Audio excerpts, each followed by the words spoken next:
Hello बच्चों, नमस्ते। कैसे हैं? उम्मीद करते हैं कि आप सभी बच्चे खुश होंगे। और मेरे प्यारे बच्चों, आप सभी बच्चे बोर्ड परीक्षा की तैयारी जोर तोड़ से कर रहे हैं। और ऐसे में मैं आज जो है वो क्लास 12th का इंग्लिश और chapter number 1 Indian civilization and culture, उसका इंट्रोडक्शन से लेकर के पूरा चैप्टर का व्याख्या मैं इसी वीडियो के माध्यम से करवा दूंगा। और आज के बाद आपको कभी भी इंडियन सिविलाइजेशन एंड कल्चर का एक भी ऑब्जेक्टिव नहीं छूटने वाला है। मेरे प्यारे बच्चों, वीडियो में अंत तक जरूर बने रहिएगा और वीडियो को जरूर बढ़िया से देखिएगा, कंसंट्रेशन के साथ, ध्यानपूर्वक। आपको पूरा एक एक लाइन बाय लाइन क्लियर होगा और यहाँ पे एक भी ऑब्जेक्टिव आपको छूटने वाला नहीं है। तो मेरे प्यारे बच्चों, इंडियन सिविलाइजेशन एंड कल्चर जो है वो महात्मा गांधी जी के द्वारा लिखा गया है। और महात्मा गांधी द्वारा जो लिखा गया है वो एक निबंध है। देखिए, सबसे पहले तो महात्मा गांधी जी का जन्म के बारे में हम लोग जानेंगे। तो यहाँ पे बताया जा रहा है कि इंडियन सिविलाइजेशन एंड कल्चर किसके द्वारा लिखा गया है? महात्मा गांधी के द्वारा, है ना। और उसके बाद है मेरे प्यारे बच्चों, ध्यानपूर्वक देखिएगा, ये इंट्रोडक्शन है। महात्मा गांधी जी का बर्थ मतलब जन्म कब हुआ था? तो 2 अक्टूबर 1869 को हुआ था। और वो कहाँ हुआ था? तो पोरबंदर, गुजरात में। ये आपको याद रखना है कि महात्मा गांधी जी का जन्म जो हुआ था वो 2 अक्टूबर 1869 पोरबंदर, गुजरात में हुआ था मेरे प्यारे बच्चों। और अगर आपसे ये पूछा जाए कि इंडियन सिविलाइजेशन एंड कल्चर जो है वो क्या है, तो यह एक मेरे प्यारे बच्चों ऐसे है, ऐसे है। ध्यान में रखिएगा कि यह एक क्या है मेरे प्यारे बच्चों? ऐसे है ना। तो इनका बर्थ जो है वो 2 अक्टूबर 1869 को हुआ था और पोरबंदर, गुजरात में हुआ था। और इनका डेथ मतलब निधन जो है महात्मा गांधी का कब हुआ था? 30 जनवरी 1948 को हुआ था मेरे प्यारे बच्चों। नाथूराम गोडसे के द्वारा इनको मार दिया गया था। कब इनका मृत्यु हुआ था? 30 जनवरी 1869 को। और इनका ओरिजिनल नाम क्या है? ओरिजिनल नेम, किनका ओरिजिनल नेम? तो महात्मा गांधी जी का। तो महात्मा गांधी जी का मेरे प्यारे बच्चों ओरिजिनल नेम जो है मोहनदास करमचंद गांधी है। क्या है? मोहनदास करमचंद गांधी। तो उम्मीद है मेरे प्यारे बच्चों कि ये सारा चीज आपको क्लियर होते जा रहा होगा। उसके बाद मदर्स नेम मतलब महात्मा गांधी जी का माता का नाम क्या है मेरे प्यारे बच्चों? तो पुतली बाई गांधी। माता का नाम क्या है इनका? पुतली बाई गांधी। महात्मा गांधी जी का माता का नाम पुतली बाई गांधी। और फादर्स नेम माने इनका पिता का नाम क्या है? तो करमचंद गांधी है। महात्मा गांधी जी के पिता का नाम क्या है मेरे प्यारे बच्चों? करमचंद गांधी है ना। उसके बाद also known as father of the nation, मतलब कि ये ऑल्सो के मतलब हमेशा, नॉन के मतलब जाने जाते हैं, फादर के मतलब पिता, ऑफ द नेशन मतलब राष्ट्रपिता के नाम से ये जाने जाते हैं। कौन? राष्ट्रपिता के नाम से अगर आपको पूछा जाएगा कि राष्ट्रपिता के नाम से कौन जाने जाते हैं, तो क्या जवाब देना है? महात्मा गांधी जी जो है वो राष्ट्रपिता के नाम से जाने जाते हैं। और कई लोग इन्हें बापू के नाम से भी जानते हैं, है ना। और यहाँ पे बापू जो महात्मा गांधी हैं वो लॉयर हैं। लॉयर हैं मतलब कि वकील भी है। पॉलिटिशियन, पॉलिटिशियन के मतलब राजनीतिज्ञ भी हैं। और राइटर, राइटर के मतलब ये लेखक भी हैं। महात्मा गांधी जी लेखक भी हैं। और एक्टिविस्ट मतलब कि समाज सेवक भी ये हैं, समाज सुधारक भी ये हैं। कौन? महात्मा गांधी जी। उसके बाद फेमस वर्क मतलब इनका फेमस वर्क क्या है? किन से ये फेमस हुए हैं? महात्मा गांधी जी किन से फेमस हुए हैं? तो मेरे प्यारे बच्चों, the story of my experiments with truth मतलब कि ये इनका लेखक है, माई लेखन है माई एक्सपेरिमेंट विथ ट्रूथ। और यंग इंडिया जो है वो इन्हीं के द्वारा लिखा गया, महात्मा गांधी जी के द्वारा। और यहाँ पे यही 2 चीज से ये फेमस हुए हैं। इनका फेमस वर्क था the story of my experiment with truth and young India. यही 2 चीज से हमारे महात्मा गांधी जी जो है थे वो फेमस थे। तो इतना से ज़्यादा आपको एग्जाम में, इतना से ज़्यादा कुछ भी नहीं पूछा जाएगा। और हम लोग जो है इंट्रोडक्शन को किस लिए पढ़ते हैं? तो हम लोग मेरे प्यारे बच्चों इंट्रोडक्शन को इसलिए पढ़ते हैं क्योंकि इंट्रोडक्शन से एग्जाम में बहुत सारे सवाल पूछे जाते हैं। तो इसीलिए हम लोग इंट्रोडक्शन को जरूर पढ़ते हैं ध्यान से। अब देखिएगा, अब पूरा बुक का सारांश के रूप में, मतलब पूरा बुक में जो कुछ भी लिखा हुआ है वो मैं आपको आसानी से सिखाने का प्रयास करता हूँ जितना भी। और जब वो चीज़ आप पढ़ लीजिएगा तो आपको एक भी ऑब्जेक्टिव छूटने वाला नहीं है, क्योंकि यहाँ पर मेरे प्यारे बच्चे इंट्रोडक्शन तो आपने पढ़ लिया है ना, और संक्षेप में मैं पढ़ा दिया, और कहानी को भी, मतलब कि ऐसे है निबंध है, वो निबंध को भी हम लोग अच्छे ढंग से पढ़ लेंगे, उसके बाद पूरा समझ में आ जाएगा। तो अब आप शांतिपूर्वक सिर्फ देखिए और मैं आपको इंडियन सिविलाइजेशन एंड कल्चर का पूरा चैप्टर समझा देता हूं, और उसके बाद जैसा ही ऑब्जेक्टिव क्वेश्चन आपके सामने आएगा या फिर सब्जेक्टिव क्वेश्चन आपके सामने आएगा, एकदम धाएं धाएं बनते जाएगा। बस आप यहाँ पे ध्यान दीजिए, जितना भी इसमें बातें लिखा हुआ है वो पूरा बुक में लिखा हुआ है और पूरा एक्सप्लेनेशन बस इसी में है। देखिए, पहले क्या कहा जा रहा है कि भारत की सभ्यता की तुलना कोई नहीं कर सकता है। तो मेरे प्यारे बच्चों, यहाँ ध्यान देने की बात है कि भारत की सभ्यता का तुलना सचमुच में कोई नहीं कर सकता है। ये हम नहीं, हमारे महात्मा गांधी जी कह रहे हैं कि भारत में इतनी अच्छी संस्कृति और इतनी अच्छी सभ्यता है और इतना ज़्यादा भाईचारा है कि उतना ज़्यादा भाईचारा किसी भी देश में नहीं है।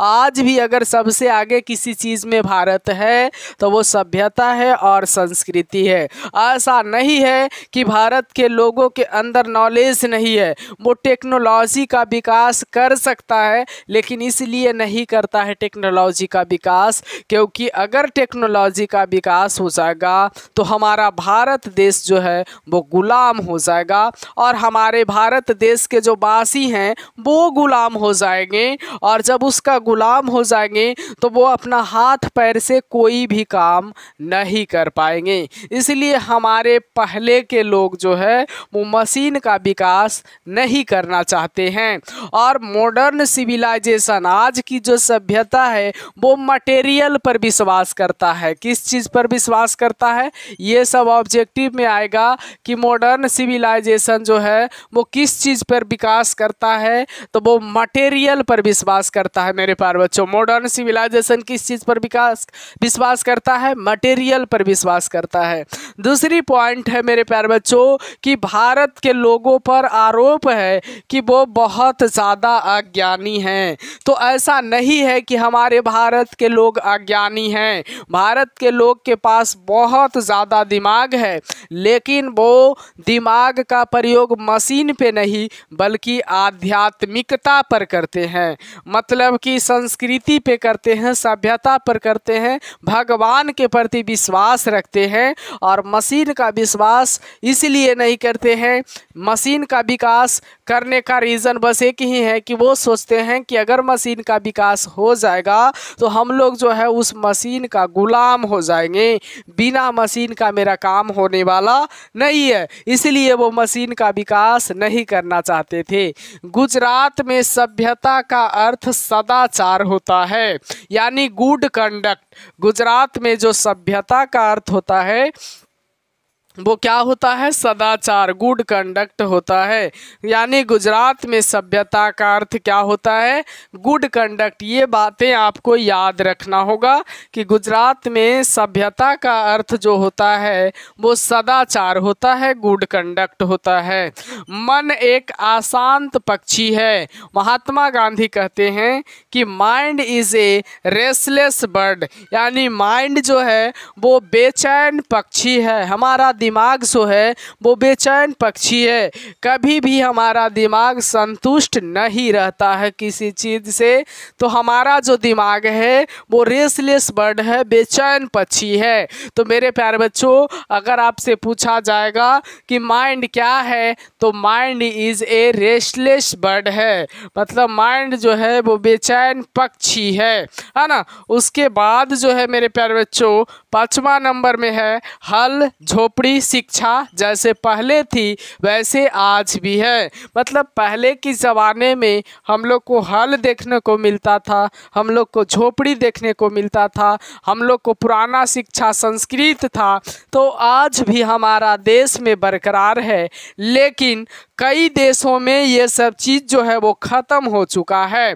जैसे बात किया जाए वेस्टर्न कल्चर, मतलब कि पश्चिमी देश में जितना भी सभ्यता था वो सारा सभ्यता पुराना वाला ख़त्म हो गया है और नया वाला आया है। हमारे देश में भी नया सभ्यता आया है, लेकिन पुराना सभ्यता ख़त्म नहीं हुआ है। तो मेरे प्यारे बच्चों, यहाँ हमारा देश में आज भी हल है, झोपड़ी है, शिक्षा जैसे पहले था आज भी है ना।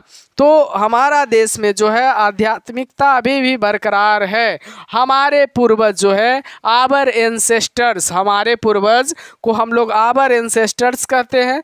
तो आवर एंसेस्टर्स छोटे गांव से संतुष्ट थे, यानी कि मेरे प्यारे बच्चों, हमारे पूर्वज जो थे वो छोटे से गांव से संतुष्ट थे, छोटे से गांव से में ही खुश रहते थे। वो शहर में जाना नहीं चाहते थे। शहर में जाना इसलिए नहीं चाहते थे कि शहर में जो है वो वकील रहते हैं, डॉक्टर्स रहते हैं, इंजीनियर रहते हैं, बड़े बड़े लोग रहते हैं। बड़े लोगों के द्वारा शहरों में लूटा जाता था, इसलिए हमारे पूर्वज शहरों में रहना पसंद नहीं करते थे। हमारे पूर्वज गांवों में रहना ज़्यादा पसंद करते थे। तो आगे की पॉइंट है मेरे प्यारे बच्चों कि पश्चिमी साहित्य से हम लोग सीखे भी हैं। यानी महात्मा गांधी जी कहते हैं कि जो पश्चिमी सभ्यता है, भले ही उनकी सभ्यता धीरे धीरे ख़त्म होते जा रही है, लेकिन महात्मा गांधी कहते हैं कि हम उनकी सभ्यता को बुराई नहीं करना चाहते हैं, हम बुराई कर भी नहीं रहे हैं, क्योंकि पश्चिमी सभ्यता से हम लोगों ने कुछ सीखा भी है। लेकिन हम लोगों को सीखने के बाद हमारे यहाँ सभ्यता बरकरार है, लेकिन उन लोगों ने सभ्यता को धीरे धीरे ख़त्म करते जा रहा है। तो यहाँ पे महात्मा गांधी जी ये कहते हैं, और कहते हैं पहले वकील डॉक्टर भी थे लेकिन लूटते नहीं थे। यानी कि पहले के जो वकील और डॉक्टर रहते थे वो लूटने का काम नहीं करते थे, वो जनता का गुलाम रहता था। वो अपने आप को समझता था कि हम पब्लिक का एक सेवक हैं, गुलाम हैं। लेकिन अब जो है डॉक्टर वकीलों के द्वारा लूटा जाता है जनता को, और जनता को ही गुलाम समझा जाता है। तो महात्मा गांधी कहते हैं कि पहले भी वकील रहते थे और डॉक्टर रहते थे, लेकिन लूटते नहीं थे। अब 9वां है साधारण जीवन उच्च विचार। ये हमारे महात्मा गांधी जी कहते हैं कि हम लोगों को जो होना चाहिए, भारत के लोगों को जो होना चाहिए, वो सभ्यता से परिपूर्ण होना चाहिए। उनको साधारण जीवन और विचार उच्च होना चाहिए, यानी सिंपल लिविंग हाई थिंकिंग होना चाहिए। तो हम लोगों के देश में सिंपल लिविंग और हाई थिंकिंग में हम लोगों को जीवन जीना चाहिए। ये जो बात बोले हैं महात्मा गांधी वो बहुत ज़्यादा इम्पोर्टेंट है कि हम लोगों को सिंपल लिविंग और हाई थिंकिंग में होना चाहिए, है ना। तो मेरे प्यारे बच्चों, यही जो छोटा छोटा बात मैं आपको सिखाया हूँ, बस यही चीज़ आपको आएगा ऑब्जेक्टिव में, और यही चीज़ आपको सब्जेक्टिव में आएगा, और यही सब चीज़ आपको लिखना है। बस आपको सारा कहानी, सारा ऐसे जो निबंध था वो सारा चीज़ मैं इस वीडियो के माध्यम से बता दिया हूँ। आप इस वीडियो का अगर पूरा बात ध्यान में रखे होंगे तो आपसे एक भी ऑब्जेक्टिव नहीं छूटने वाला है।